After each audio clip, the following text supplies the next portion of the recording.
though you cannot change time, you are somehow changing your story. That's what healing is. Healing is changing your story. Outside in an AMG, right outside, TT, two-turn baby girl, you know me.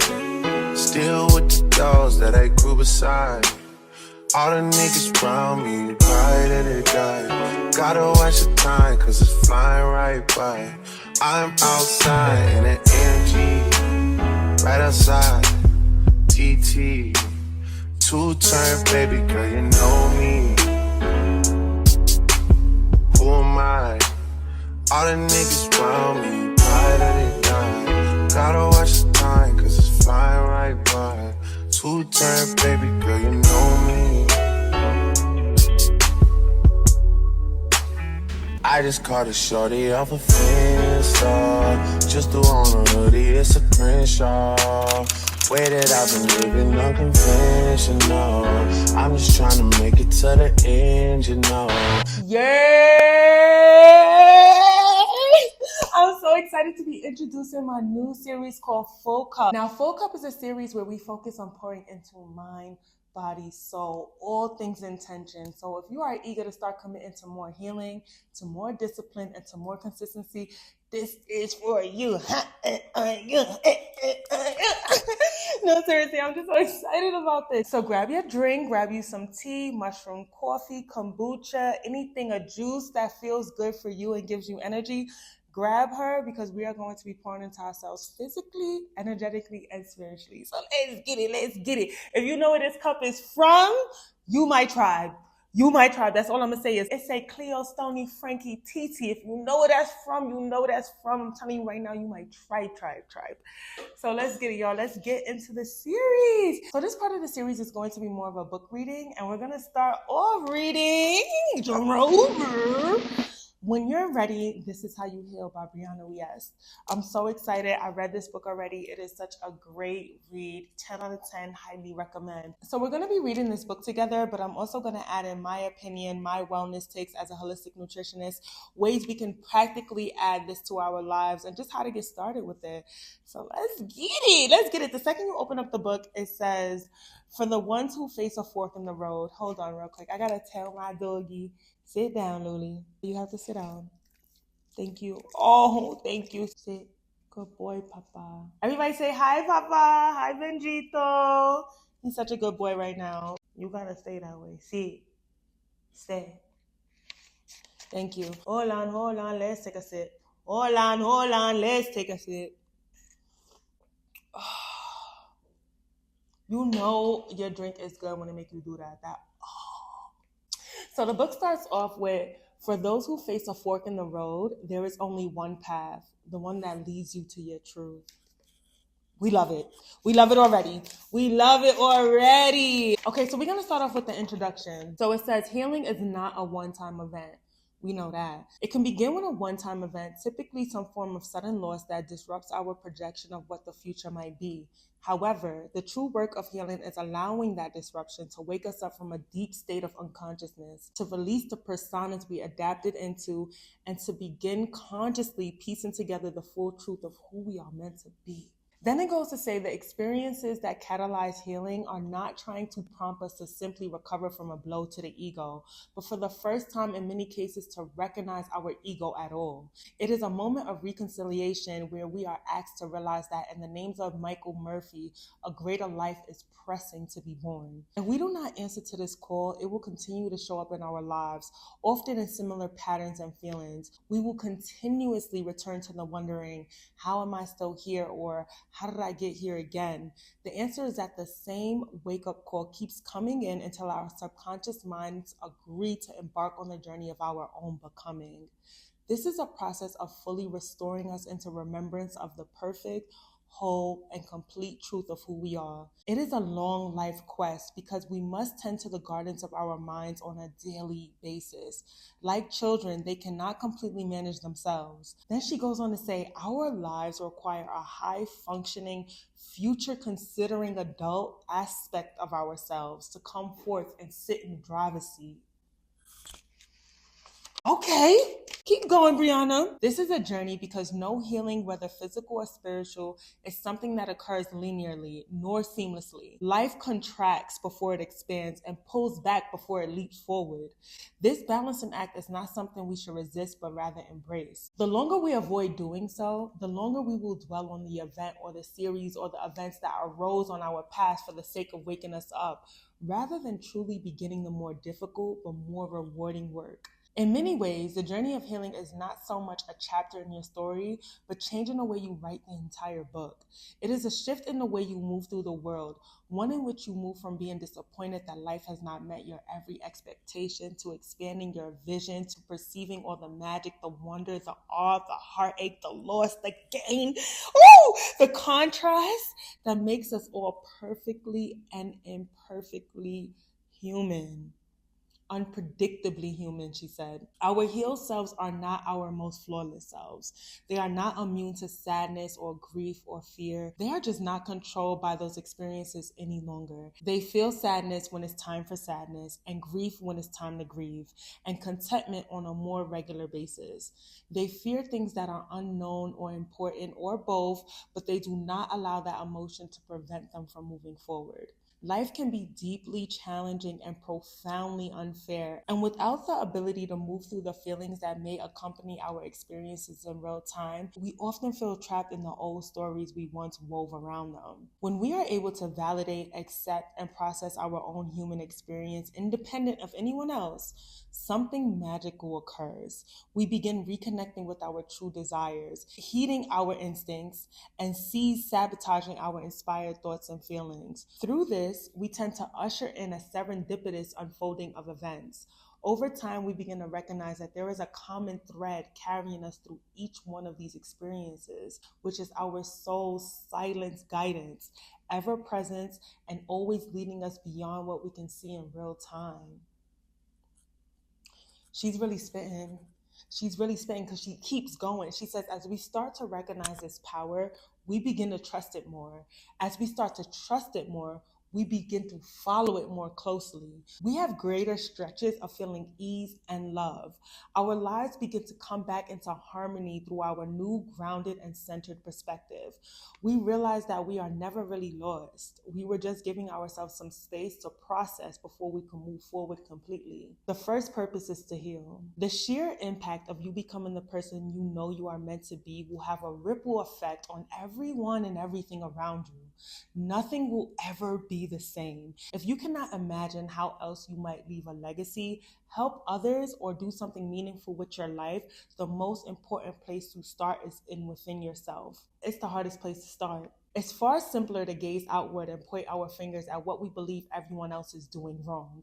It is more challenging to look ourselves in the mirror and to be honest about the ways that we have not been living up to our true potential, to identify the areas in life where we have some room for growth, and then to consistently push ourselves to show up every day to make those changes manifest. When we claim ownership over the unique destiny that is meant to be ours, the collective heals us because we are all pieces of the whole.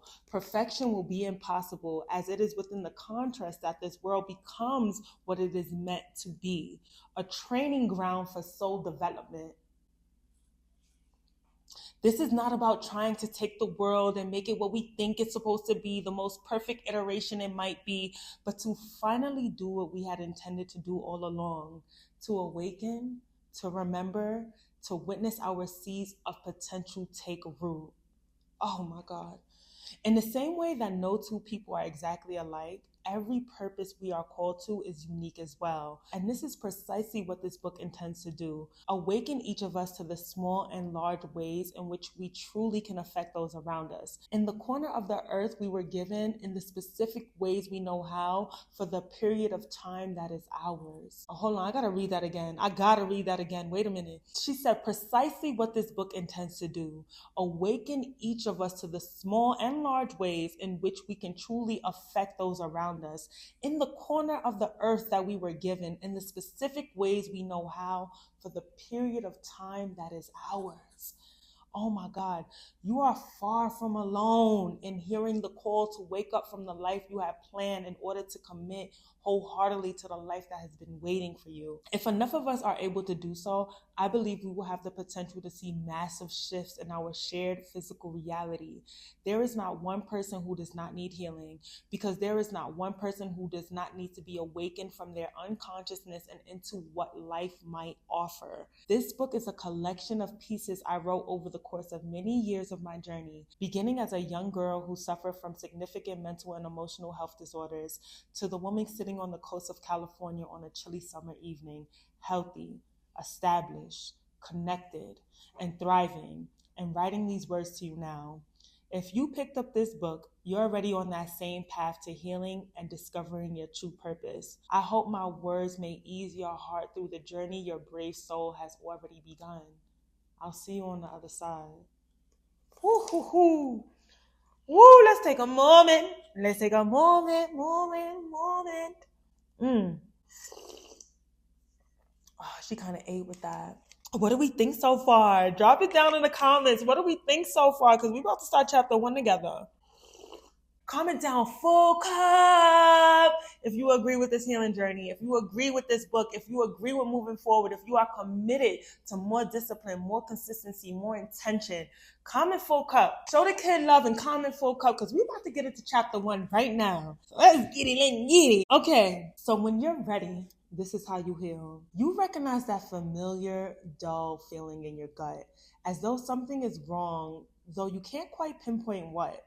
You start to take inventory of your life. You recount your job, your salary, your friends, what so-and-so from such and such time in your life would think of you now, your nice new profile photo on Facebook. The pieces, when put together, form a picture that should nullify that feeling. It crescendos and crashes. You get distracted by the news or your job or Twitter or something that temporarily scares you a little bit more. It goes on until one day you realize you're being levied, haunted by a pain you can't quite decipher. Slowly it wears you down. It's harder to get up. It's harder to go out. It's harder to drink and then drink some more. Or maybe eat or shop or post photos of yourself to Instagram. Everyone has a vice. The more you are confused by the small, scary feeling you can't figure out, the worse it gets. And the worse it gets, the more you become convinced that it's a warning of what is to come. You start to attach thoughts to the feelings, fear stories, the stories you realize are illogical. You're convinced your world is coming to an end, and these gut feelings, the one that you've been implicitly told to trust for so long, are simply warning you to take cover. What you can't see right now is that nothing is wrong. That's for my anxiety girlies. For my anxiety-induced girlies, that's for you. What we can't see right now is that nothing is really wrong. I want us to take a look at what the evidence is. What's the evidence of things going wrong? Like, what's actually the evidence? Like, what's actually happening right now? And I had to tell myself that too. Like, when I was really financially struggling and emotionally struggling, and I was struggling in my relationships, my friendships, my jobs, my family, I had to really convince myself that nothing is busting through the door and taking me. Nothing is actively choking me, even though I would oftentimes feel like I was choking or I was drowning or I was just always trying to keep up. In reality, what's actually happening right now is that we are present. We are breathing. We are here. Nothing is happening to us at this exact moment. So I just want us to reiterate and get a little rooted and grounded on what's actually happening sometimes, because anxiety will really pull up and trick you. It'll right hook your whole life. And you're like, wait a minute, hold on. No, nothing is happening right now. Try to always stay in a place of being present and in a place of staying grateful. It really makes all the difference, because our problems are real, but sometimes it's not happening to us at that moment. So then she continues to go to say, actually, things are really right, which is why you finally feel safe enough to feel what you really feel. Stop projecting. Stop telling stories. Those dull, unsettling feelings are not in the future. They're in the past. You've been carrying them with you all this time. If we don't finish processing our emotional experiences, they stay with us like the food we can't metabolize, or old clothes we never get around to packing up and putting out on the curb. Sometimes they hold within them nourishment, wisdom, and guidance. Other times they're debris from a chapter long closed. Either way, they are signal to the spaces in which we are not yet free. When you're ready to heal, you will need to lay yourself down in a very safe space and focus on those tense feelings. Have them show you their origins. You will begin to see moments you forgot about, feelings you forgot you ever felt. The past will come up in blinks. Slowly over time, you will awaken to see what is really wrong, which is the piece of you that you had to break off and build a wall around your heart because behind it was a wound you did not yet know how to heal. Oh my God. When you are ready, you will step behind it. You will know that the anger, the sadness, and the anxiety are a veil, a trigger trying to wake you up and not knock you out. You will need to cry. You will need to cry for the 13-year-old that got her heart broken, for the 16-year-old whose friends were mean to him. You will need to mourn what you lost and when you lost it.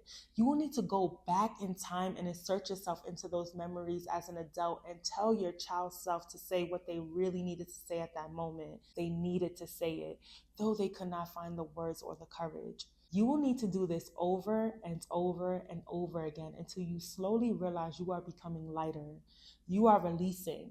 Though you cannot change time, you are somehow changing your story. That's what healing is. Healing is changing your story. At any moment, pivoting up out of that. At any moment, this don't feel right. At any moment, I don't want this. At any moment, this is not for me. At any moment, this is not in alignment with who I'm becoming. At any moment, I'm out of here. Like, that is healing. That is healing. That is so fire to me that at any moment we can change our mind and go a different way. It's fire. It's really groundbreaking. It's really fire. Okay, you will need to sweat. You will need to stretch and move your body and pay close attention to where you are tight and what feels uncomfortable and where you are pent up and storing all that pain. This is why daily stretching is also very, very important. It releases emotional trauma. It releases stories that are not true about ourselves. It releases anger and resentment and sadness and grief and disappointment. Stretch every single day, even if it's 10 to 15 minutes. Also, the older that we get, stretching starts to become a non-negotiable. We kind of need that. Like, our bodies be knocking at the door like, hey, I'm tense. Hey, it's giving inflamed. Hey, I need you to stretch. And this is when we stretch. You want to stretch in the mornings and at nighttime. You can stretch in the bed. You can stretch before you leave work. You can stretch while you're working in your chair. Move your body and stretch every single day, as we need to be releasing that stress and inflammation from our bodies and all the pent up resentment and emotions. Stretch, y'all. Stretch. Stretch right now while you're watching it. Stretch. Roll the ankles, roll the hips, roll the shoulder, roll the neck, roll the head. Stretch. Not even being funny. Stretch. It's so important for us. But okay, you will need to shake. I like that. I like that a lot. And what else? You will need to shake. You will need to lay on the floor and literally shake out everything you're holding. You will need to let yourself feel vulnerable and small, both of which are at the end of the day the two feelings we guard ourselves against the most. You will need to surrender. Ate that. Ate that up, chewed it up, spit it out, young. Ate that really bad. You will need to surrender. What does surrender look like for you in this season? What do you need to let go of? What do you need to step into? What do you need to have more faith around? What do you need to trust? How can you just flow? How can you just be? What does that look like for you? What daily habits does it look like for you to let go, release, and surrender? What does a flowing day look like for you? I know for me, it's waking up at 5 a.m. in the morning or 5:30. Then it's doing my movement, EFT, meditation, stretching, and also reading. Then I like to get up and walk my dog and take a slow walk too, through a park, through a lot of greenery. Then I like to go to Pilates, hot Pilates or hot yoga. That's my jam. Then I like to go to the office, but my dream day would be to be on a farm and to be around a ton of animals. But until then, until we make that the reality, my reality is absorbing and appreciating the life that I have now. And that looks like spending more time in nature, reading more, starting the day off with ginger shots and fruits, adding greens to every single meal, honoring a morning and a nighttime routine, drinking more water throughout the day, and most importantly, having a creative hobby. Because when we tap into creative joy, we are less likely to have certain emotional food cravings. We are less likely to eat into our feelings. We are more likely to eat things that are in alignment with our future self and our future wellness goals because we've already fed our lives in a creative and holistic way. We already are doing things that are more joyful. Therefore, we don't need to eat to feel joy. Eating is just an add-on to the experience of joy. So that's always the goal. But I had to say that if you guys have not started 75 Hard, the Holistic Challenge, it is available on my website. Absolutely check it out. Start at the beginning of the month or the middle of the month. Start when you're ready. It is 75 days of committing to no alcohol, more water, a daily morning routine and nighttime routine, ginger shots, starting the day off with fruits, adding greens to every meal, spending more time in nature, having a creative hobby. Those are all very, very important. And we're moving our bodies twice a day for 30 minutes. 30 minutes outside, 30 minutes inside or at a yoga studio or anything that deemed fit and fun and makes you feel good about yourselves. So I don't know who needs to hear this, but start 75 Hard. It is life-changing. I'm already on day 16 and I have the most energy I've ever had in my entire life. I feel the best I've ever felt. I feel high and energetic and vibrant, and I just feel like I'm floating on the frequency that future me is already in alignment with. So it's all just working. It's all just working in my favor, and it feels really good. And I want you to feel the same way. So sign up for the 75 Hard Challenge. It is so good, and start when you're ready. Okay, back to the book. She said, you will need to surrender. Through the tears and sweat and shaking and shifting, you will stop fighting it. You will see your past life for what it is so you can see your present life for what it is, filled with hope and potential. Eventually, you will get up and your world will start to change. You will exit relationships and begin others. You will call someone you haven't talked to in a long time. You will suddenly be inspired to attend a new class or find yourself drafting your resignation email. You will begin writing, reading, sitting outside, drinking water, and feeling grateful for those simple, nourishing things. You will sleep a bit easier. Gradually, you will start to return to yourself. You will enter that emotional fire and burn off everything blocking the core of you from truly being in the world. Then you will know that when you lose someone, you must cry. When you're frustrated, you must be frustrated. When you want to say something, you must speak. Real quick, this kind of reminds me of The Artist's Way by Julia Cameron. She goes in about anger, and what she says is that anger is a map. We should feel anger because anger is a map. It shows us what our boundaries are. And I love that. I love that real bad because I feel like our emotions are a compass to what we should be doing next. Like, it's information. It is telling us what we should do next. Sometimes the next thing we need to do is feel them. Sometimes the next thing we need to do is recover from them. And sometimes the next thing we need to do is heal them and not distract ourselves, but to step into more intention and actual hobbies that feel good and habits that serve us. You know what I mean? So I do think feelings are very telling. So I love that she mentions that. In the healing process, you don't just learn how to go back and fix what you didn't finish. You also learn how to press forward, how to live more intently and presently, how to process your experiences in real time. The more you do this, the more you will awaken and begin to show up for life. You start speaking again. You start feeling again. You start being again. When you feel strong enough to look at what's wrong, you begin to unearth your soul. It was always there. It was just buried under years and layers of identities and styles and beliefs and ideas that had adhered themselves to you like a shield. You were never lost. You were only hidden. That's actually so beautiful to say. You were never lost. You were only hidden. That she really ate with that one. Okay. All the time you spent feeling so uncomfortable was just your deepest self trying to speak to you, trying to remind you of its presence. It was only the core of you saying, keep going. There is more to life than this. Y'all, that's the intro in chapter 1. This was very, very profound, very introspective. This is just the beginning. If you are into this, if this is your vibe, this is a reading series I've been wanting to start for a really long time. I read a lot, like a lot.